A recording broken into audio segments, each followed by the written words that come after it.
Before we begin, subscribe for more chilling stories and tell me which city you're watching from. I'd love to know.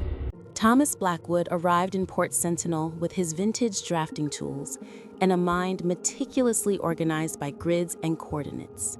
He was a cartographer, a man who found solace in the precise, unyielding lines of a map. And the isolated coastal town, with its jagged cliffs and the sentinel-like lighthouse piercing the perpetual mist, seemed like the perfect canvas for his art. He rented a small, weather-beaten cottage overlooking the harbor, its windows rattling faintly with the insistent whispers of the ocean wind. The town itself was a picturesque collection of salt-bleached houses, narrow cobbled streets, and small, hardy fishing boats bobbing in the murky green waters. The air was thick with the scent of brine, damp rock, and the distant, metallic clang of the lighthouse's lamp.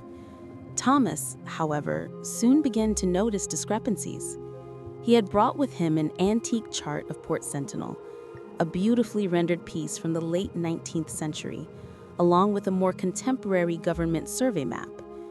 As he began his initial observations, comparing them to the physical layout of the town, he found inconsistencies. A small alleyway marked on the old map seemed to have vanished, replaced by a solid stone wall. A cluster of fishermen's shacks on the current survey appeared to be subtly shifted from their actual positions, as if someone had merely nudged them a few feet to the left. He dismissed it at first as outdated information or minor errors in the contemporary survey, a common enough occurrence in remote coastal towns. Yet the feeling of unease persisted, pricking at the edges of his ordered mind. It wasn't just the maps, it was the townspeople themselves. They were unfailingly polite, their faces weathered by sun and sea, their smiles friendly, but tinged with a faint, almost imperceptible melancholy. But they had a peculiar habit of getting lost. Not drastically, not catastrophically, but in small, disorienting ways. Thomas witnessed it firsthand. Mrs. Gable, the kind woman who ran the general store, would occasionally hesitate at a familiar intersection, her brow furrowed in concentration, as if for a fleeting moment she couldn't quite recall which way to turn. Old man Silas, the lighthouse keeper, a gaunt figure with eyes the color of a stormy sea, would often describe his walk from the lighthouse to the harbor in subtly different terms each time, the path seeming to change its topography with his retelling. "The cliffs are a tricky business, lad," Silas had murmured, his voice raspy like grinding stones. "They shift in the fog. Best to keep your head down and trust your feet." Thomas found this odd. A town so small, so unchanging, should be etched into the very muscle memory of its inhabitants. Yet they seemed to navigate it with a perpetual, almost subconscious uncertainty. He began sketching his own map, a new, precise rendering of Port Sentinel, determined to reconcile the anomalies. He spent hours tracing streets, marking landmarks, triangulating positions. But even as he drew, a subtle frustration began to mount.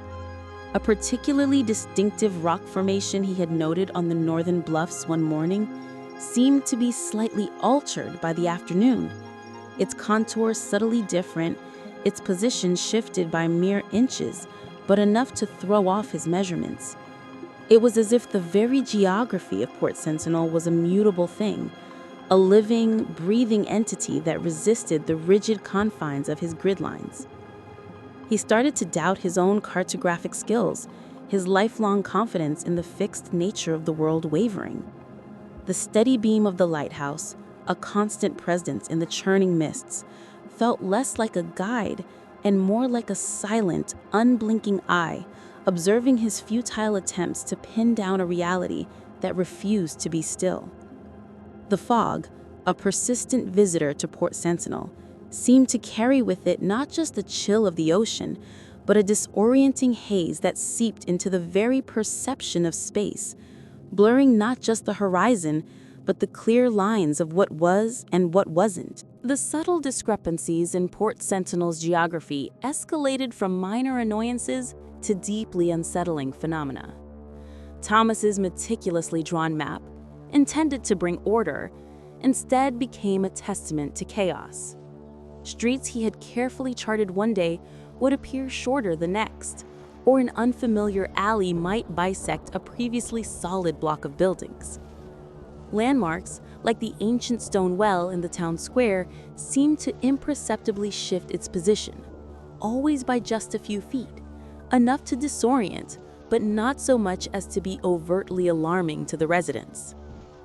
The townspeople's disorientation became more pronounced, tinged with a growing unspoken frustration. Mrs. Gable once found herself staring at the general store, her own workplace, as if she had never seen it before, a faint, bewildered expression on her face before her usual placid smile returned. Children would wander off on familiar paths, only to be found hours later, standing bewildered in a cul-de-sac that shouldn't have been there. Thomas witnessed these moments, the brief flashes of utter confusion in their eyes, before they blinked and resumed their placid, slightly lost demeanor, dismissing their momentary lapse with a shrug and a murmur about the tricky fog. He began to notice the way they spoke about directions, often using vague, almost poetic terms, down by the bend where the gulls cry, or near the old oak if it hasn't moved too far. They seemed to possess a collective subconscious agreement to navigate not by fixed points, but by fluid, impressionistic markers. It was as if their minds had adapted to the shifting landscape, accepting its mutability as the natural order of things. Determined to find answers beyond his own failing cartography, Thomas turned to the town's records. Mrs. Finch, the local librarian, a woman whose every movement was slow and deliberate, presided over a small collection of historical documents. The library itself, a cramped, musty room, felt like a repository of forgotten truths. He discovered ancient logbooks from the Lighthouse, filled with illegible scrawls about the Great Drift and the sea's unkind embrace. He found brittle, hand-drawn maps that showed a Port Sentinel utterly unrecognizable, its coastline different, its streets laid out in impossible geometries. And then he found a tattered journal penned by a long-dead mayor named Bartholomew Crane, dating back to the town's early days. Crane's entries began with desperate pleas, describing a time when the very land beneath their feet seemed to be unmooring, when the coastline retreated and advanced, and the homes themselves would drift. "The fog," Crane wrote in a trembling hand, "it brings the forgetfulness of place, not of memory, but of space itself. We are lost even in our own homes." The journal spoke of a desperate ritual, a binding of the stone, performed by the original settlers, an attempt to anchor Port Sentinel to something fixed, something eternal. The ritual, Crane hinted, involved the lighthouse, not as a guide for ships, but as a tether for the land itself, a constant beacon of structured reality. But the effect, he ominously noted, was not perfect. The town became stable, but at a cost, a perpetual, subtle flux, a controlled drift that demanded a certain adaptation from its inhabitants. Thomas read the words, the ancient fears resonating with his present-day unease. He looked up, and through the library's window, he saw old man Silas emerging from the mist, his form momentarily indistinct, blurred at the edges, as if he were being slowly erased from the landscape. He was approaching the lighthouse, its beam cutting through the fog, a powerful, almost hypnotic pulse of light. The forgetfulness of place wasn't a curse, it was a symptom. The townspeople weren't just lost, they were living in a constant state of spatial disorientation, their minds having unconsciously rewritten their internal maps to accommodate the town's fluid reality. They had become part of the flux, their placid smiles a testament to their acceptance of a world that refused to stay still. Thomas felt a chilling wave of understanding. His cartographic efforts were futile not because he was bad at his craft, but because the subject itself was unmappable. Port Sentinel wasn't a place to be charted, but a state of being, an endless shifting dream. He was an anomaly, a man still anchored to a fixed reality, and in this town of controlled drift, that made him profoundly, terrifyingly alone. He was seeing the truth, and the truth was a profound spatial horror that threatened to unmoor his own sanity. The controlled drift of Port Sentinel became Thomas's waking nightmare. The town was no longer a place to map, but a labyrinth of shifting perceptions. A familiar street he'd walked down in the morning might have an unexpected curve by afternoon, or a house he'd passed countless times would suddenly boast a previously unseen dormer window, or a porch that had always been on the left now appeared on the right. His own cottage, once a beacon of stability, felt like a ship adrift, its windows offering constantly changing views of the harbor and the relentless fog. The townspeople navigated this fluid reality with a serene acceptance that Thomas found horrifying. They no longer paused with confusion. Instead, they simply adjusted their course, their eyes holding a distant, unfocused quality. Their smiles were constant, but devoid of genuine warmth, like reflections on still water. The hum, the subtle vibration he'd first felt in the library, now pulsed through the entire town, a low, resonant thrum that seemed to emanate from the very earth itself, a constant reminder of the unseen forces at play. Thomas knew he had to confront Old Man Silas, the keeper of the lighthouse, and, he now suspected, the custodian of Port Sentinel's terrifying secret. He fought his way through the familiar yet unfamiliar streets, his internal compass spinning wildly, his mind struggling to maintain a coherent image of his surroundings. The lighthouse, a formidable stone tower, loomed through the fog, its powerful beam cutting through the gray shroud, a constant, unwavering presence in the fluid landscape. He found Silas in the lantern room, meticulously polishing the massive Fresnel lens. The old man's face, etched with countless wrinkles, was illuminated by the sweeping beam, giving him an otherworldly, almost spectral appearance. The metallic tang in the air here was stronger, mingling with the scent of ozone and ancient stone. "Silas," Thomas said, his voice hoarse, "the maps, the town, it's shifting. What is happening?" Silas paused, his rags suspended in midair. He turned, his stormy eyes fixing on Thomas, and for the first time, Thomas saw not placid emptiness, but a deep, profound weariness in their depths.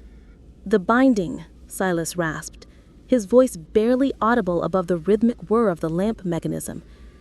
"Mayor Crane's pact, the lighthouse, it holds the grove.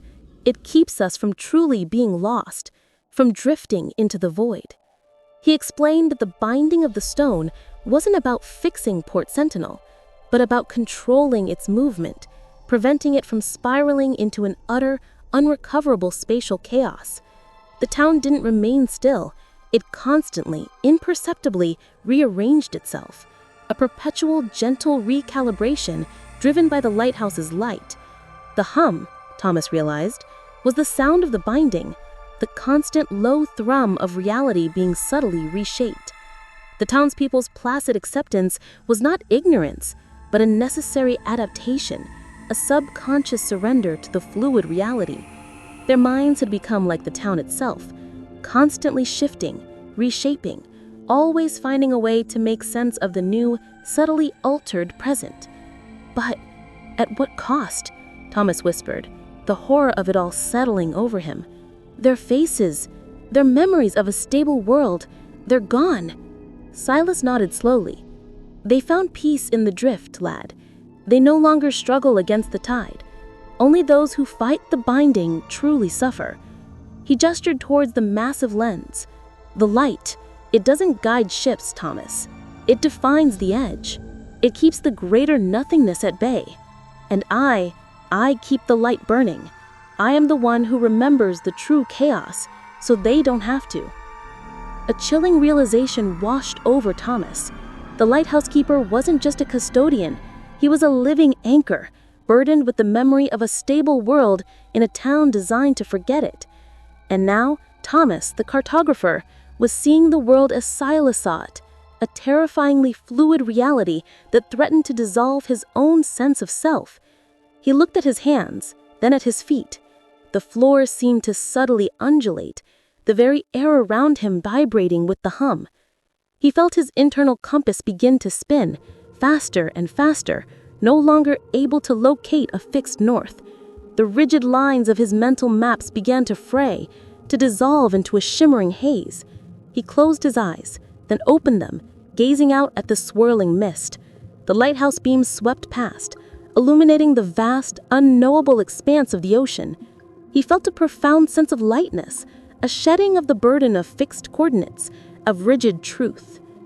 His own face, reflected in the polished brass of the lighthouse lamp, seemed to waver, its contours softening, its features blurring. The hum enveloped him, a gentle, coaxing lullaby. He no longer felt lost. He felt free. Free from the tyrannical demands of a fixed reality.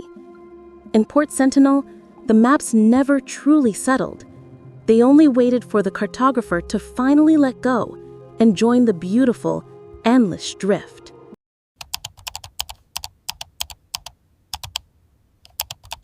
Clara Thorne, a woman of meticulous habits and an artist's eye for detail, moved to Oakhaven seeking peace.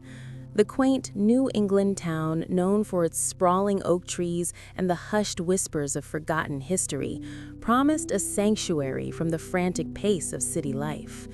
She acquired a small, isolated cottage, its weathered timbers nestled at the edge of the ancient Blackwood forest, a place where sunlight struggled to penetrate the dense canopy. Her days were spent painting the melancholic beauty of the landscape, capturing the shifting light and the subtle menace that seemed to cling to the gnarled branches. Yet the tranquility Clara sought remained elusive. A peculiar phenomenon began shortly after her arrival. She would often hear it, a faint, almost imperceptible whisper carried. Clara Thorne, a woman of meticulous habits and an artist's eye for detail, moved to Oakhaven seeking peace. The quaint New England town, known for its sprawling oak trees and the hushed whispers of forgotten history, promised a sanctuary from the frantic pace of city life. She acquired a small, isolated cottage, its weathered timbers nestled at the edge of the ancient Blackwood forest, a place where sunlight struggled to penetrate the dense canopy. Her days were spent painting the melancholic beauty of the landscape, capturing the shifting light and the subtle menace that seemed to cling to the gnarled branches. Yet the tranquility Clara sought remained elusive. A peculiar phenomenon began shortly after her arrival. She would often hear it, a faint, almost imperceptible whisper carried on the wind that rustled through the oak leaves. It sounded like a multitude of voices, too indistinct to form words, yet undeniably present, a low, murmuring chorus that seemed to emanate from the very fabric of the forest itself. At first, she dismissed it as the tricks of an overactive imagination, a byproduct of her solitary existence. Perhaps it was just the wind or the creaking low branches. But the whispers grew more insistent, more defined, coalescing into fragments of speech she almost understood, just beyond the edge of clarity. They seemed to call to her, to beckon her deeper into the shadows of the Blackwood. One crisp autumn afternoon, armed with her easel and a fresh canvas, Clara ventured further than usual into the forest, drawn by an almost hypnotic pull. The air grew heavy, thick with the scent of damp earth and decaying leaves. The whispers intensified, weaving around her like invisible tendrils, growing louder with each step. She felt a profound sense of being watched, not by animals, but by something ancient and patient. Deep within the woods, where the trees grew impossibly tall and their branches intertwined to form a perpetual twilight, she stumbled upon it, a clearing. In its center stood a single, gnarled oak, far older and more massive than any other tree she had ever seen. Its bark, was a mosaic of deep furrows and dark crevices, and its colossal branches stretched outwards like skeletal arms, draped with thick gray moss that swayed gently in the unseen breeze. It felt like a monument, a sentinel guarding an ancient secret. As she approached the venerable tree, the whispers reached a crescendo, swirling around her, seeming to emanate from the very air itself. They were no longer indistinct murmurs, but a cacophony of voices, overlapping, some frantic, others sorrowful, some filled with a chilling, cold glee. She pressed her hands to her ears, but the sound seemed to penetrate her very skull, echoing within her mind. One voice, clear and cold, cut through the din. It spoke her name, Clara. Her blood ran cold. She knew, with an unsettling certainty, that she had never uttered her name aloud in the forest, nor had she encountered anyone since leaving her cottage. The voice was metallic, devoid of warmth, yet laced with an undeniable knowing. It was a voice that had been waiting. She looked up at the ancient oak, its vastness suddenly oppressive, suffocating. The crevices in its bark seemed to shift, to deepen, forming patterns that resembled grotesque faces, their silent mouths agape as if screaming in internal torment. The moss hanging from the branches seemed to twist, coiling like grasping fingers. She felt an overwhelming urge to run, to flee this place of ancient sorrow and malevolent whispers. But her feet remained rooted to the damp earth, held captive by an unseen force, by the sheer, terrifying power of the whispers that now clawed at the edges of her sanity. The single, metallic voice that had spoken Clara's name now began to weave a narrative, a chilling tapestry of forgotten events. The whispers around her, a chorus of unseen entities, provided a constant, unnerving accompaniment, sometimes echoing the voice, sometimes dissolving into mournful wails or sharp, derisive laughter. It spoke of Oakhaven's true history, a history far darker than the quaint postcards and local legends suggested. It spoke of the first settlers, not as pious pioneers, but as desperate men and women who, in their ignorance and greed, had disturbed something ancient and powerful in the Blackwood forest. It recounted a pact made generations ago, a bargain struck in shadow and blood, a promise of prosperity in exchange for something less tangible. The whispers grew more vivid, painting scenes in Clara's mind with an uncanny clarity. She saw shadows moving through the moonlit forest, heard the cries of terrified children, felt the cold touch of unseen hands. The metallic voice described how the masks were not merely disguises for celebrations, but a necessary ward, a ritualistic protection. The villagers, it explained, had learned to mimic their tormentors, to wear faces that were not their own, hoping to appease the entities that dwelt beneath the ancient oak. But the pact, it whispered, had been broken. Generations later, by a foolish mayor and his council, blinded by a false sense of security and modern skepticism. The Great Unmasking, the very event Ellen Revant had spoken of, was not a celebration of freedom, but a catastrophic mistake. The masks, removed in a grand gesture of defiance, had been replaced by something far more insidious. The voice described how the entities, long held at bay, had seized the opportunity, their true faces, or lack thereof, merging with the very essence of the unmasked, forever altering the fabric of the town. "They walk among you, Clara," the metallic voice intoned, its words now punctuated by the low, guttural growls of the unseen chorus, wearing borrowed skin, observing, waiting. Clara's mind reeled. The pleasant smiles of the Oakhaven townsfolk, the polite nods of the shopkeepers, the jovial laughter at the local diner, all now twisted into grotesque parodies in her memory. She thought of old Mr. Abernathy, the stoic librarian whose eyes always seemed to hold a faraway, almost vacant look. She thought of Mrs. Gable, the kindly baker, whose movements were often just a little too fluid, a little too precise.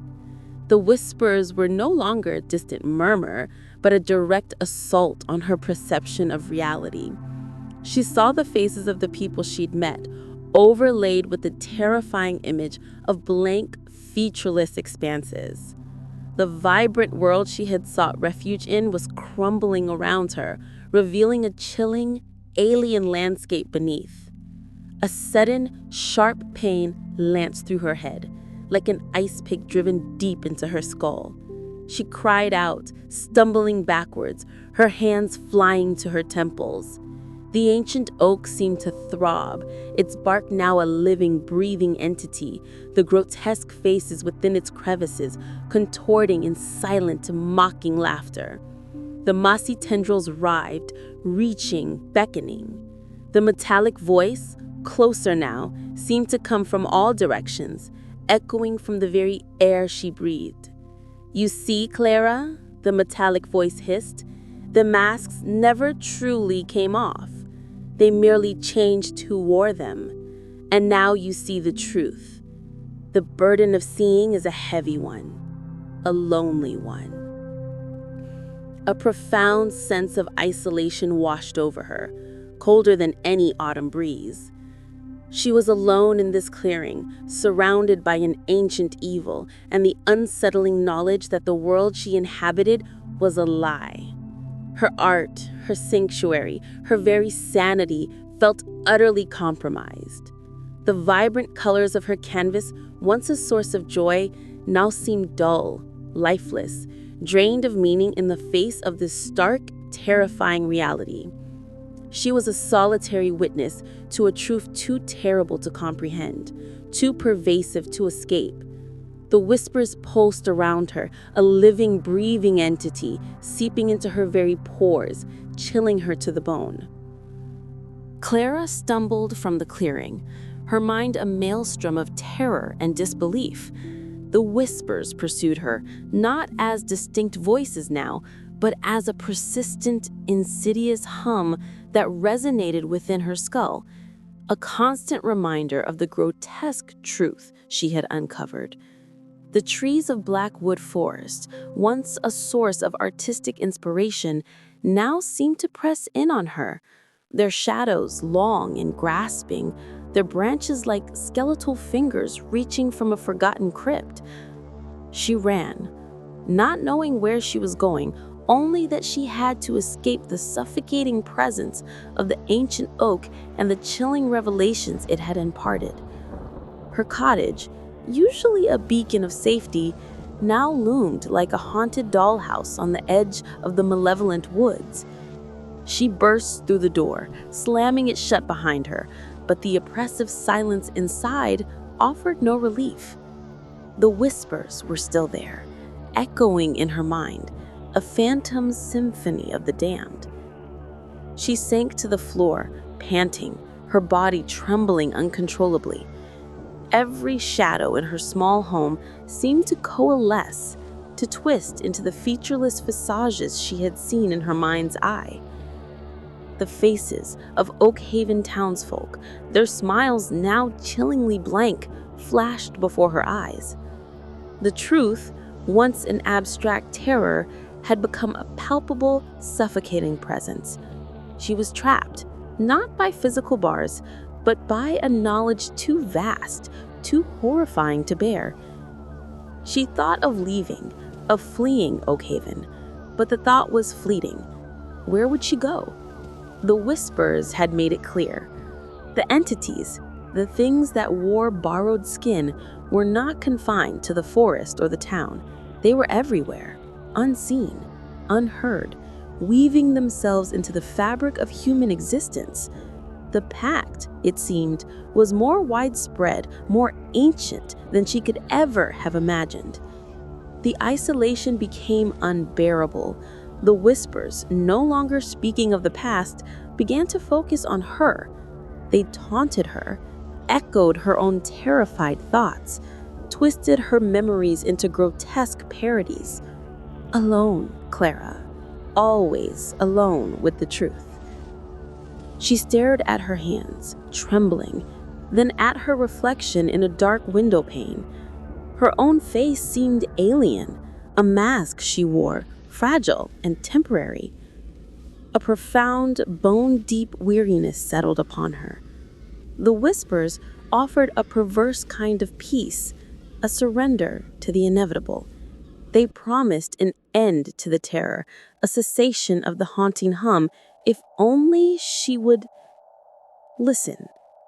One evening, as the last sliver of twilight bled from the sky, Clara found herself drawn to her easel. She picked up a paintbrush, her hand steady despite the tremors that still occasionally shook her body. The whispers grew soft, coaxing, guiding. She began to paint, not the vibrant landscapes she usually favored, but something stark, unsettling. She painted a face, or rather, the absence of one. A blank, pale expanse reflecting only the dim light, devoid of eyes, nose, or mouth. It was the face she had glimpsed beneath the fox mask, the face the whispers had conjured in her mind. As she painted, a strange calm settled over her. The whispers grew quieter, almost expectant. She felt a profound connection to the canvas, to the image taking shape beneath her brush. It was a self-portrait, she realized, with a chilling clarity, not of her physical form, but of her impending truth. The brushstrokes were deliberate, precise, as if guided by an unseen hand. When she finished, the canvas glowed with an eerie, self-contained luminescence. The blank face stared back at her, a silent mirror to the emptiness she felt inside. The whispers ceased completely. A profound silence enveloped the cottage, deeper and more absolute than any she had ever known. Then a single, metallic voice, the one that had first spoken her name in the clearing, spoke again, softly, intimately. "Welcome, Clara." She reached up, her fingers tracing the contours of her own face.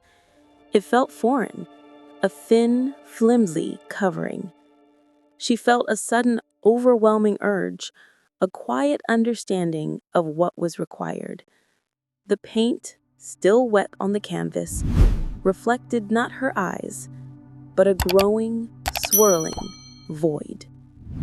In Oakhaven, the masks never truly came off. They only waited for the moment of perfect, terrifying acceptance.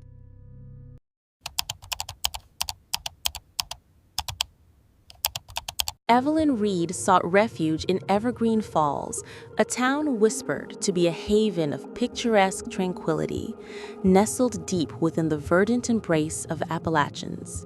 The real estate brochure had painted an idyllic picture: charming Victorian homes, winding cobblestone streets, and a community that thrived on quaint traditions.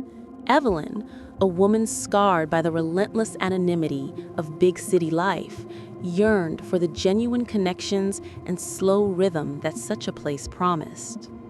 Her chosen home, a sprawling, albeit slightly neglected cottage on the outskirts, offered a panoramic view of the cascading waterfall from which the town derived its name. The air was crisp, scented with pine and damp earth, and the ceaseless murmur of the falls provided a soothing counterpoint to the thrum of her own anxieties. Yet, within weeks, a subtle unease began to prick at the edges of Evelyn's newfound peace. It wasn't anything overt, no dramatic shadows or unsettling sounds, but rather a pervasive sameness that permeated the town's inhabitants.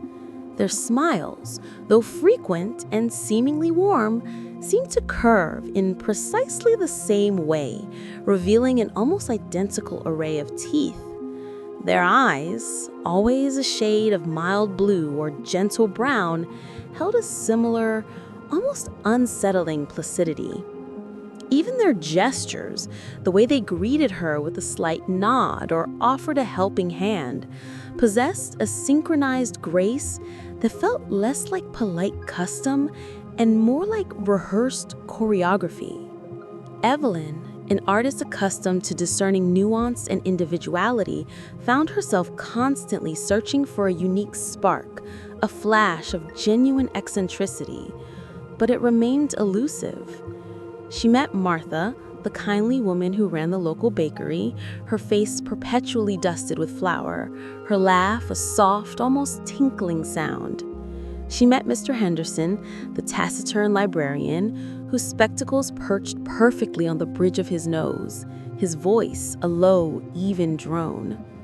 And the Miller family, the epitome of small-town perfection, their children always impeccably dressed, their laughter echoing in unison through the town square. Evelyn tried to dismiss it as the natural conformity of a small, close-knit community. Perhaps she was just hypersensitive, projecting her own urban cynicism onto innocent small-town charm. But the feeling persisted, a faint, discordant note in the otherwise harmonious symphony of Evergreen Falls. One afternoon, while browsing through the dusty archives of the local historical society, a place Mr. Henderson managed with meticulous care, Evelyn stumbled upon a collection of old photographs.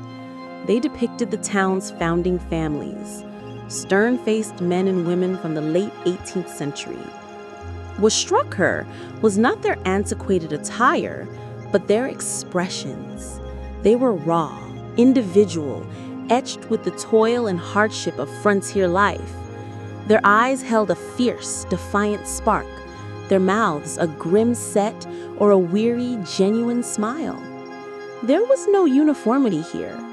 She flipped through the album, chronologically moving through the decades. Gradually, subtly, the individuality began to fade. The faces in the photographs grew softer, their expressions less defined, until by the early 20th century, a disturbing similarity began to emerge. Their smiles became wider, their eyes a touch more vacant, their postures slightly more rigid. It was a gradual erosion of distinctiveness, a slow descent into a collective placidity that mirrored the faces she now saw every day in Evergreen Falls. She looked up startled as Mr. Henderson coughed politely from behind his counter, his bland smile in place. "Anything of interest, Miss Reed?" he inquired, his voice devoid of curiosity. Evelyn felt a cold knot tighten in her stomach. She looked back at the photographs, then at Mr. Henderson, and back again. The blankness was there, not just in the old pictures, but in the present, an insidious current flowing beneath the surface of this outwardly perfect town. The murmuring of the waterfall outside now seemed to carry a different resonance, a faint hypnotic hum that seemed to emanate from the very earth itself, echoing the unsettling sameness she was beginning to perceive in everyone around her. She felt like an anomaly, a splash of vibrant, chaotic color in a meticulously rendered monochrome painting. And the thought was profoundly isolating. The revelation from the old photographs gnawed at Evelyn, a persistent, chilling whisper beneath the surface of her thoughts.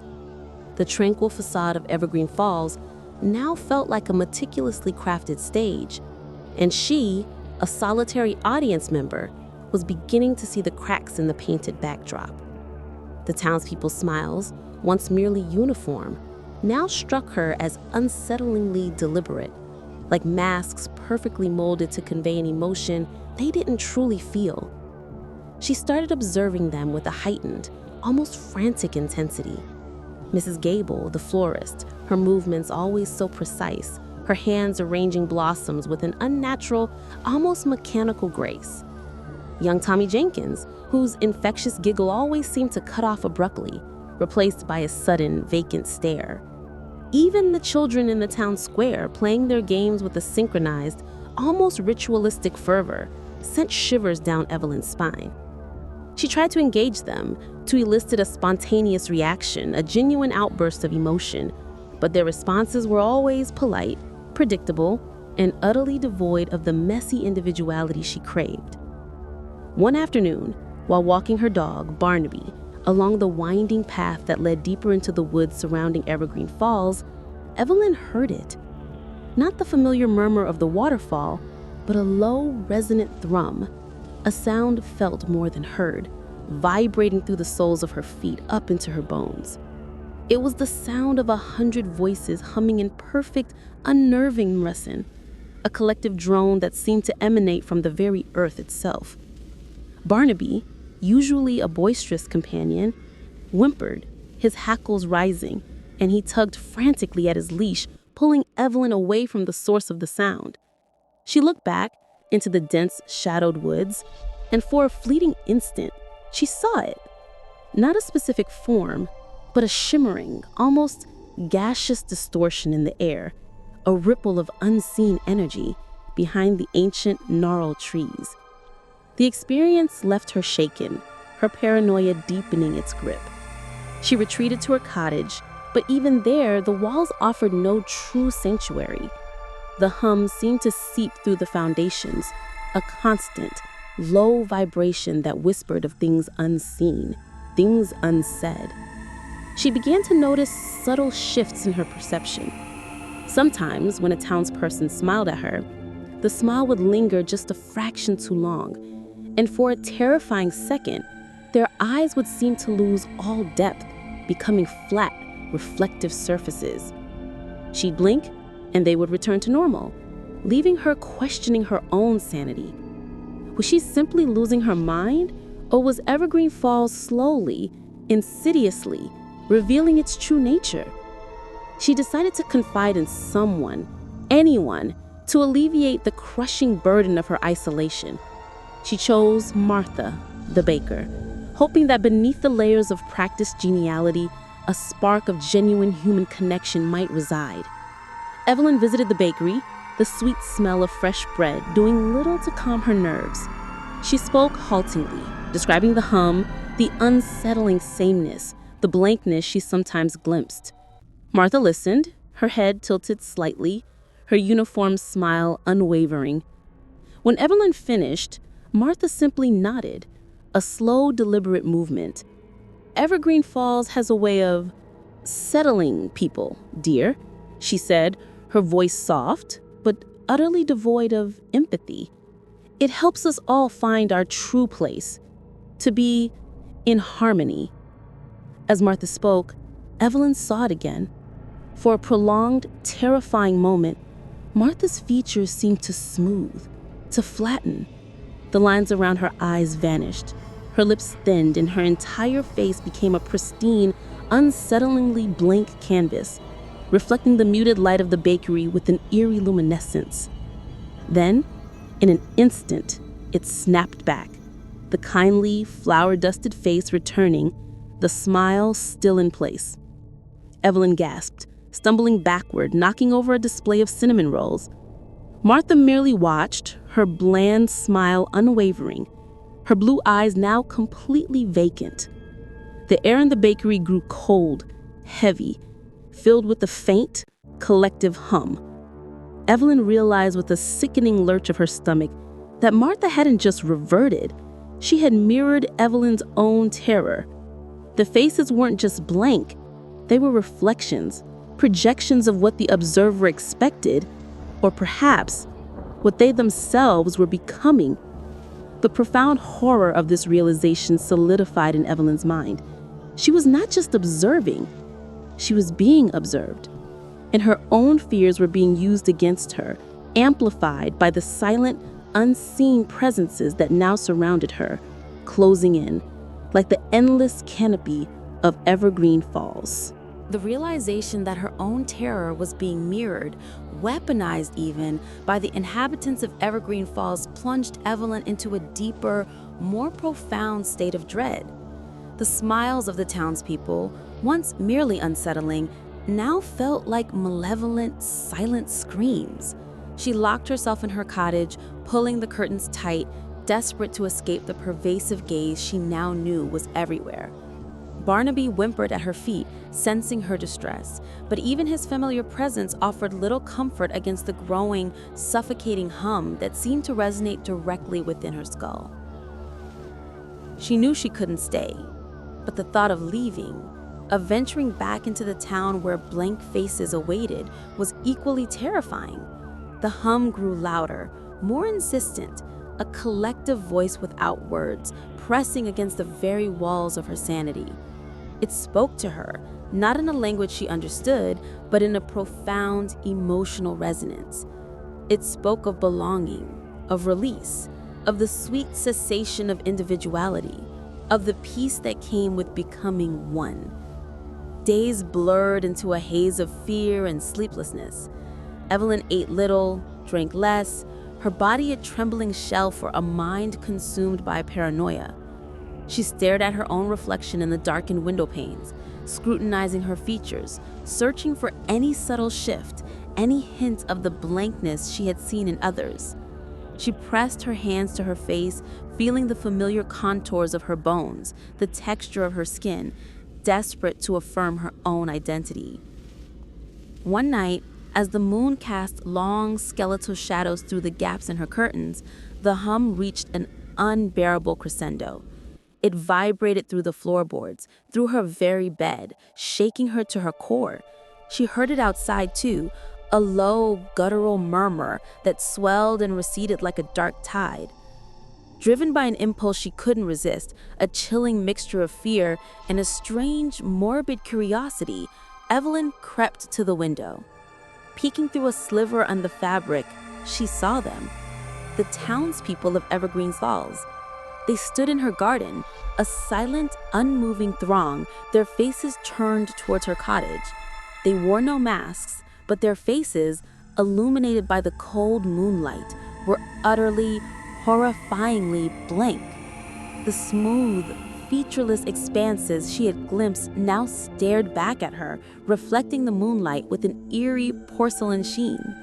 There were no eyes, no noses, no mouths, just pristine, unblemished surfaces, devoid of any human characteristic. They were beautiful in their terrible uniformity, a silent, living tableau of utter emptiness. And among them, at the very front of the silent crowd, stood Martha, Mr. Henderson, and the Miller family, their blank faces identical to all the rest. The hum was deafening now, filling her head, overwhelming her senses. It was an invitation, a promise, a soft, irresistible pull towards the profound peace of utter non-existence. Evelyn felt her own mask, her own individuality begin to fray. A profound weariness settled over her, a longing to shed the burden of her terrifying awareness. She watched, transfixed, as the blank faces in the garden began to glow with a soft, internal luminescence, emanating a warmth that was both comforting and utterly horrifying. She felt a lightness in her limbs, a dissolving of her edges. Her gaze drifted to a small hand mirror she kept on her bedside table.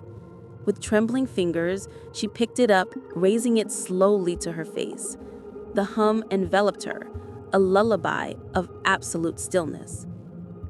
In the mirror, her reflection seemed to waver, to soften at the edges, her features blurred, her eyes losing their depth, her lips flattening into a smooth line. A profound, serene calm washed over her, replacing the fear. The transformation was not violent, but gentle, an unmasking that felt like a homecoming. Her own face, once a map of complex emotions, was slowly, gracefully becoming smooth, featureless, reflecting only the soft, inviting glow from the garden. In Evergreen Falls, the masks never truly came off. They merely revealed the quiet, beautiful void that had always been waiting beneath, a reflection of the town's eternal, echoing peace.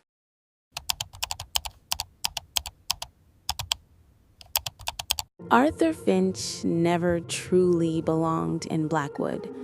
The town, nestled deep within the shadowed folds of New England's forgotten hills, always felt like a stage set for a play he hadn't auditioned for. Its houses, hunched and ancient, whispered secrets into the perpetual twilight that seemed to cling to the narrow, winding streets.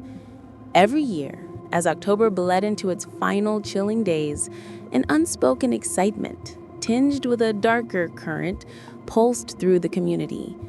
Halloween in Blackwood wasn't just a holiday, it was a ritual, a deep-seated tradition dating back to the first settlers, a time when the veil between worlds thinned to a gossamer thread. Arthur, a man who preferred the quiet hum of his antique radio to the boisterous clamor of crowds, found himself perpetually an outsider to this fervent local custom. He typically spent the night behind locked doors, a book for company, and a pot of strong tea to ward off the encroaching chill, both real and imagined. This year, however, was different. Eleanor Vance, his oldest and most persistent friend, had cornered him weeks ago. Her blue eyes, usually alight with a mischievous spark, had held an unusual intensity. "You have to come, Arthur," she'd insisted, her voice dropping to a near whisper. "It's the 30th anniversary of the Great Unmasking. Everyone will be there. Even the old families are coming out." The Great Unmasking was local lore, a vague, disquieting tale of a Halloween night long past where something profoundly unsettling had occurred, though details were always scarce and contradictory.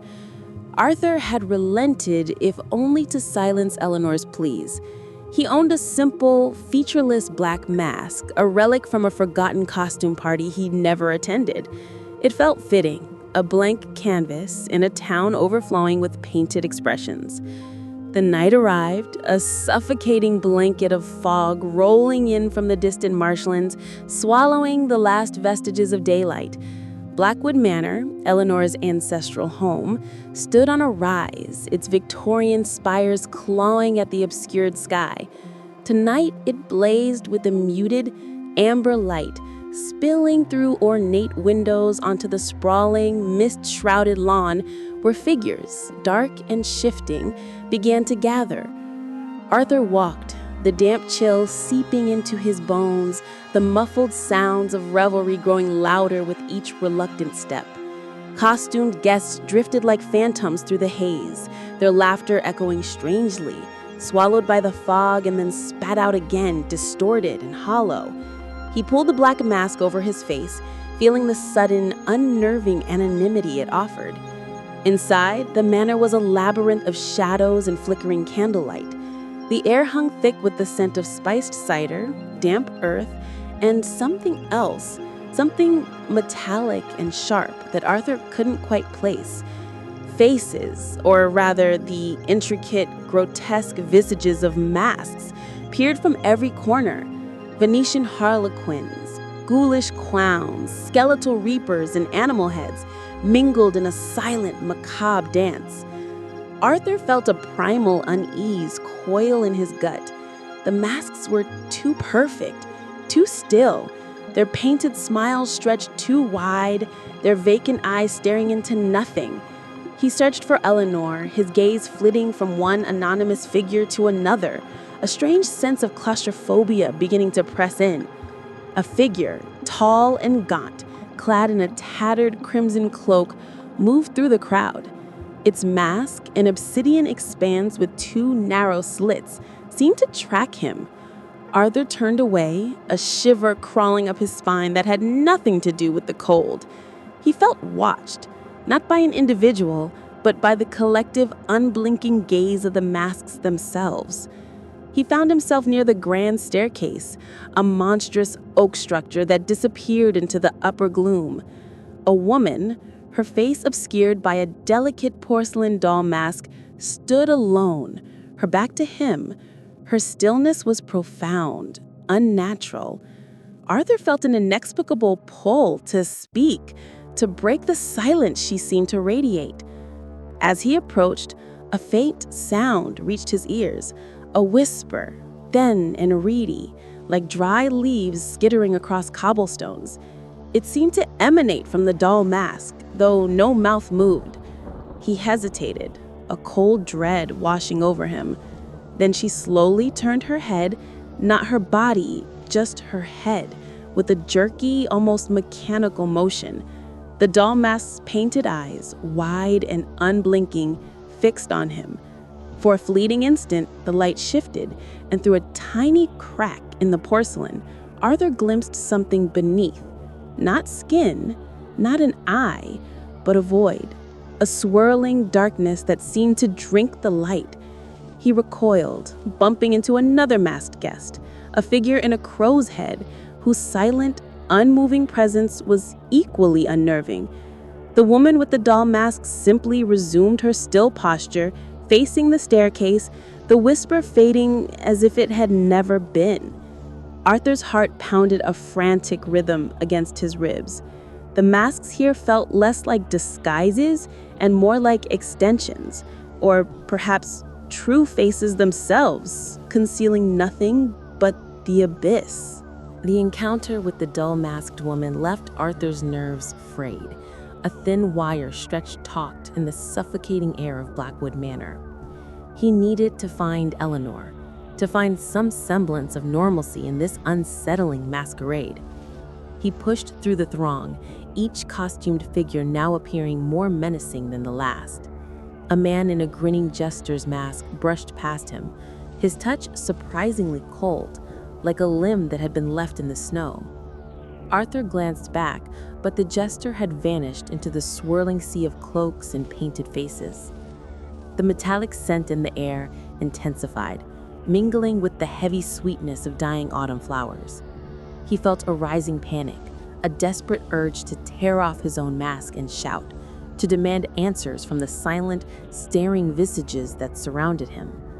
But the words caught in his throat, choked by an invisible hand. He moved towards the conservatory, a glass-encased room often used as a quieter retreat during Eleanor's parties. Perhaps she would be there, seeking a momentary respite from the overwhelming spectacle.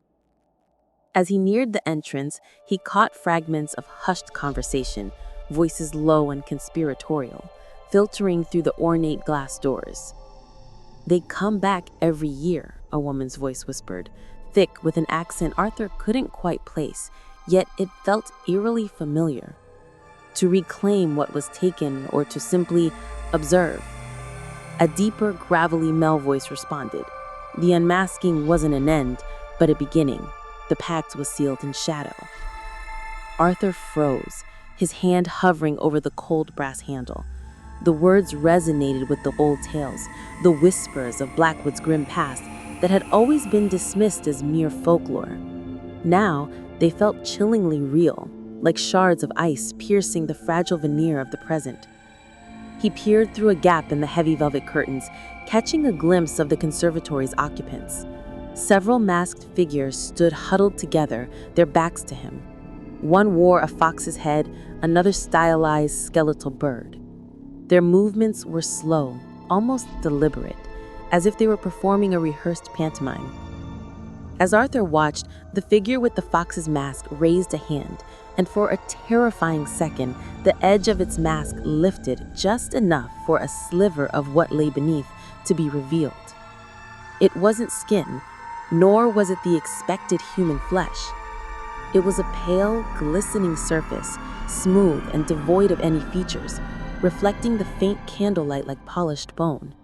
No eyes, no nose, no mouth. Just an expanse of blank, unsettling whiteness. A profound horror seized Arthur, twisting his stomach into a knot of icy dread. He stumbled back, colliding with the serving tray held by a masked waiter. Glasses clattered, a sharp, unnerving sound in the otherwise muted cacophony of the party. The masked figures in the conservatory turned, their heads swiveling in unison, their attention drawn by the disturbance. Arthur didn't wait. He fled, adrenaline surging through his veins, propelling him deeper into the manor's labyrinthine corridors. The faces of the masks now seemed to follow him, their painted eyes boring into his very soul. He passed by a grand portrait of Eleanor's ancestors, their stern, unmasked faces looking down with an air of judgment. He wished, desperately, for an unmasked face now, any face that wasn't a grotesque facade. The laughter from the ballroom now sounded like a mocking chorus, the music a discordant wail. He pushed open a heavy, unmarked door, hoping it led to an exit, or at least a quiet pantry where he could collect himself. Instead, he found himself in a dusty, disused library, shelves upon shelves of ancient tomes lining the walls. The air here was still and heavy, smelling of old paper and neglect. A single flickering gas lamp cast long, dancing shadows. He leaned against the tall bookshelf, trying to catch his breath, his mind racing. The blankness beneath the fox's mask, the whispers of the pact. It was too much. This wasn't a costume party. This was something else entirely. Something ancient and deeply malevolent, stirring beneath the polite smiles of Blackwood. He felt a crushing certainty that he was not meant to witness what he had just seen, and that in seeing it, he had somehow, irrevocably, become a part of Blackwood's chilling legacy. He was no longer an outsider. He was entangled. The library offered no solace, only a temporary reprieve from the suffocating presence of the masked figures. Arthur's heart hammered a desperate rhythm against his ribs, a frantic drumbeat against the silence. He needed to find Eleanor, to understand, or at least to escape this waking nightmare. He pushed himself away from the dusty shelf, his eyes scanning the titles of forgotten lore as if some ancient text might hold the key to Blackwood's grim secrets. The air grew colder, and a faint, almost imperceptible hum filled the room, growing steadily in intensity. It was a low, resonant thrum, like the deep vibration of a massive bell, felt more in his bones than heard by his ears. He realized it was coming from the ballroom, the heart of the revelry. Driven by a morbid curiosity and a desperate need for answers, Arthur crept back towards the sound. The corridors seemed longer, darker, the shadows stretching and shifting like sentient entities. He heard distant chanting, a monotonous, guttural drone that sent shivers down his spine. The metallic scent was now overpowering, a coppery tang that pricked at his nostrils.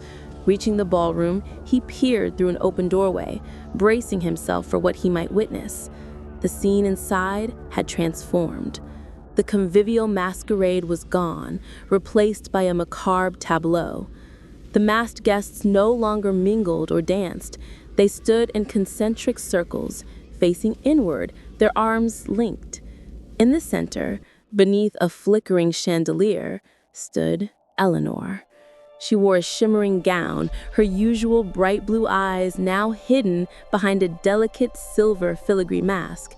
Her face, even behind the mask, seemed unnaturally still, devoid of her characteristic vibrancy. The chanting intensified, rising and falling like a tide of dark incantations. Then, slowly, deliberately, the masked figures began to move, not dancing, but swaying, a synchronized, almost hypnotic motion. One by one, their hands rose to their faces. Arthur watched frozen in a silent scream as the masks began to come off. But what lay beneath was not the human faces he desperately longed to see. Each mask, as it was removed, revealed not flesh, but the same smooth, featureless expanse he had glimpsed beneath the fox mask. Pale, reflective, utterly blank. The faces were gone. They were not human.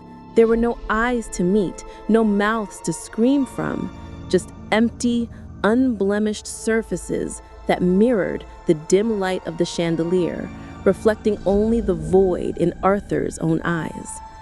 The sound of the masks hitting the polished floor was soft, almost reverent, yet each tiny click resonated like a thunderclap in Arthur's mind. Eleanor, still in the center, was the last. Her hands, delicate and trembling, lifted her silver mask. Arthur's breath hitched. He closed his eyes, then forced them open, compelled to witness the final, horrifying truth. Beneath Eleanor's elegant mask was the same blank, featureless expanse. It was not her face. It was nothing. A pristine, unsettling void, smooth as polished marble, reflecting only the terror in Arthur's own eyes. The chanting ceased. A profound, echoing silence descended upon the ballroom, broken only by the soft, rhythmic hum that vibrated through the very floorboards. All of the unmasked figures turned their blank faces towards Arthur, 100 unseeing gazes fixed upon him. He was the only one left with a face, the only one left with the mask. The realization hit him with the force of a physical blow. The revelry was not for them, it was for him. He was the final unmasking, the last piece of their chilling ritual. He felt a sudden, unbearable lightness as his own black mask slipped from his trembling fingers, falling to the floor. The chill was no longer external. It was inside him. An emptiness spreading through his very core, erasing everything until only the blankness remained. In Blackwood, some masks never truly came off. They only changed who wore them. Don't forget to subscribe to the channel for more terrifying stories.